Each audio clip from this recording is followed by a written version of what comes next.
Sudah sepekan lamanya Bella Sofie diboyong sang suami untuk tinggal di sebuah pulau di Ambon, Maluku. Hal itu dilakukan agar keluarganya terhindar dari virus corona yang sedang merebak di Jakarta dan sejumlah wilayah di Indonesia. Demi menjaga kesehatannya, Bella dan suami sampai pakai sarung tangan plastik saat berangkat naik pesawat.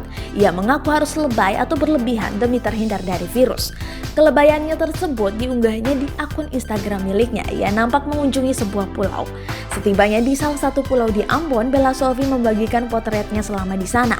Diketahui, Bella ternyata berada di Pulau Buru, Maluku. Ia beberapa kali mengunggah foto bermain di tepi pantai bersama sang putra. Pantai tersebut bernama Pantai Jikumerasa. Menurut postingan Bella, tak ada orang lain selain keluarganya berada di pulau tersebut.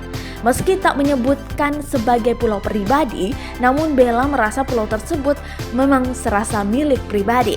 Pantai berasa milik pribadi karena memang sama sekali nggak ada orang yang masuk ke sini, tulis Bella di keterangan fotonya yang diunggah Senin kemarin, 30 Maret 2020.